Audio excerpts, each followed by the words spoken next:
Hello everyone, welcome to the Old Man and the Read. My name is Jerry.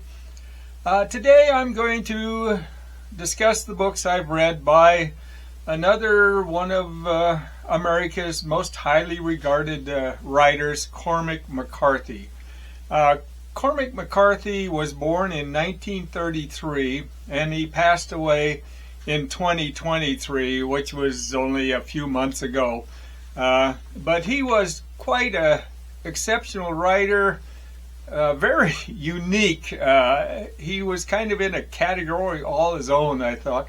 But he was an American novelist and short story writer. But he's best known for his writing using graphic violence and talking about some pretty disturbing subject matter and really some rather vile characters in his books.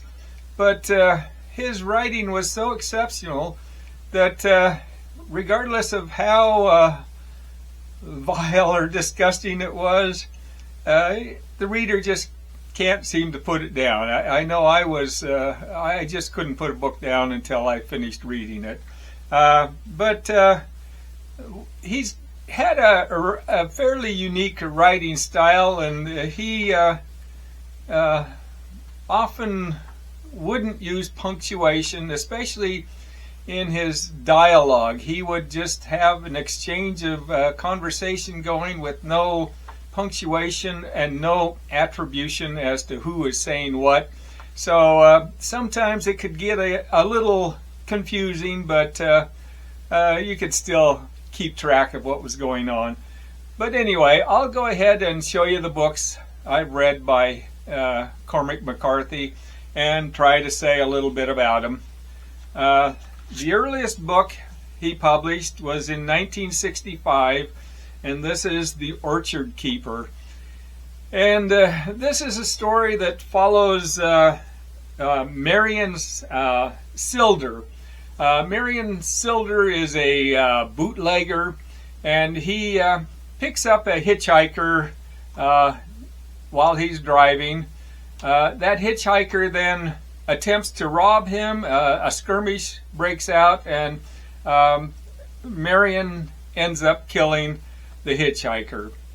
He dumps the body out in a field near an orchard and leaves it. Then the owner of the property discovers the body and just covers it. He doesn't bother notifying anybody about it. And it's a fairly plotless story, but anyway, Meridian later befriends a young boy named John Wesley Ratner. John Wesley Ratner happened to be the son of the hitchhiker that Meridian had killed, but neither of them were aware of it. In 1968, he published Outer Dark. This is a very dark, dismal, hopeless story, but it's about a brother and sister who live together in total squalor. She actually, as the story starts out with her giving birth to a baby, and that baby happened to have been fathered by the brother. When the baby's born, the brother takes it out into the woods and abandons the baby to leave it to die. And when he gets back, he just tells his sister that the baby had been born dead. So she accepted that, but then later she wanted to know where the body was, and this created a situation where he couldn't explain it, and eventually the truth came out. Meanwhile, somebody had found the baby and had taken it. So once she finds out the truth, she sets out on a journey to try to find the baby, and then he later follows trying to locate his sister, but this sends them both on extremely, years-long treks, dystopian type journey where they meet all kinds of just really disgusting and vile characters on the way. In 1973, he published Child of God, and the book Outer Dark was a dark story, but Cormac McCarthy's topped it in this one. This follows Lester Ballard, who lives in the Tennessee Hill Country. He discovers a wreck that has a couple of bodies in it, and after a period he does something fairly disgusting with the bodies, and this kind of sets him into a pattern. He starts looking for more bodies, and eventually he ends up murdering in order to get the bodies to continue his just really sick behavior. In 1979, he published Suttree, and this follows Suttree. He lives in a very dilapidated houseboat. He's a man who came from privilege, but he has actually chosen this lifestyle, and the book is full of just really disgusting type characters, but Suttree seems to actually enjoy their friendships. In 1985, he published Blood Meridian. This is about as violent a story as you could hope to read. This follows a young man known as the Kid, and it's basically him going from one violent, bloody episode to the next. He seems to have a real penchant for violence, and that began when about the age of 14. But he gets involved with a few marauding gangs that actually go out and murder Indians for their scalps, and this leads into several skirmishes and battles, sometimes wiping out the groups he's with, but he seems to survive one way or another. But anyway, violence is the key to this story. In 1992, he published All the Pretty Horses. This follows a young 16-year-old boy who goes south to Mexico from his West Texas family ranch. He goes with a friend. The first part of the book is fairly tame, but this is a Cormac McCarthy book, so that's not going to last, and eventually all hell seems to break loose. In 1994, he published The Crossing. This is a coming-of-age story of Billy Parham. He's on a ranch. There's a wolf that's been preying on the family's cattle, and so they're attempting to trap it. He actually is able to capture the wolf, and instead of killing it, he decides to take it back over the Mexican border and let it go.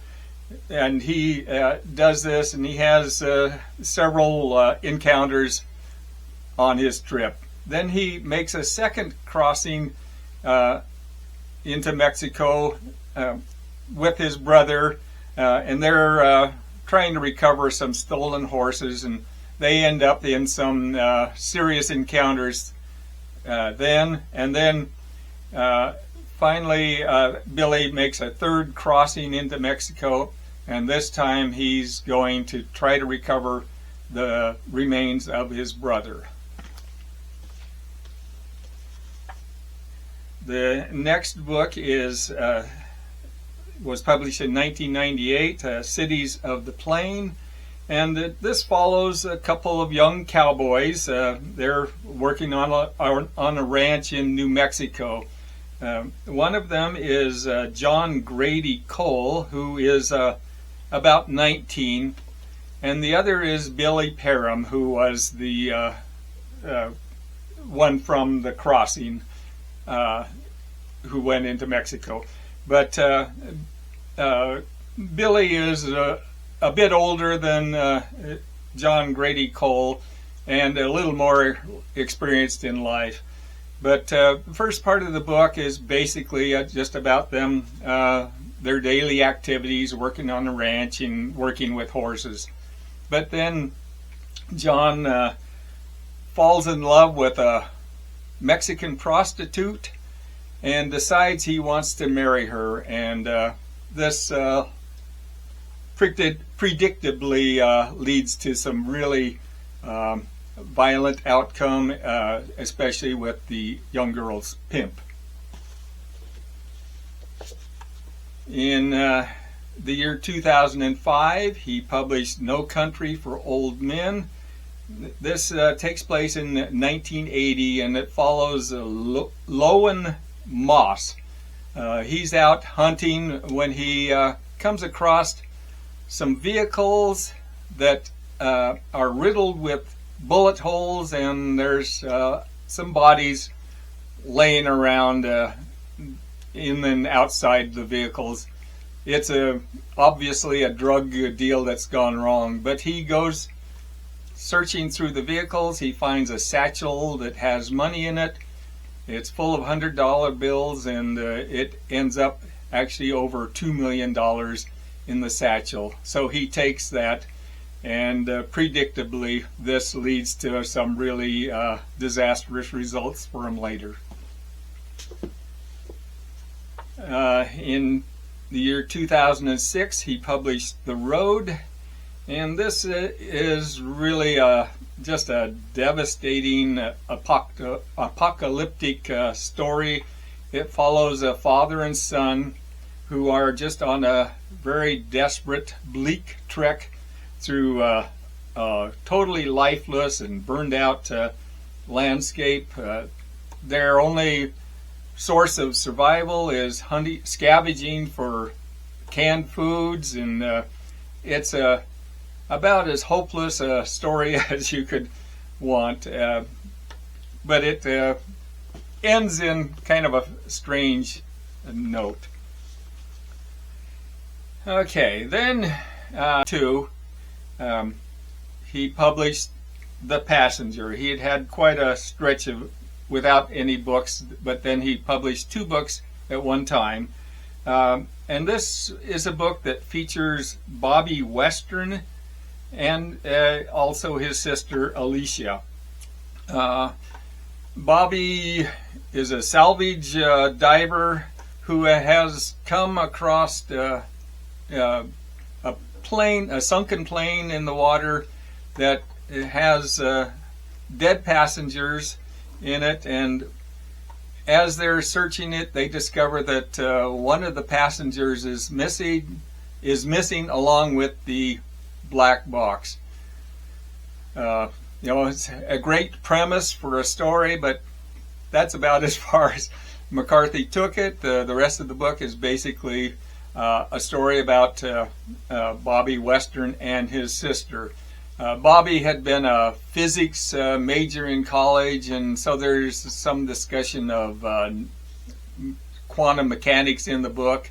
And his sister was a mathematics genius, but she had some mental illness, and so the story alternates between the two of them.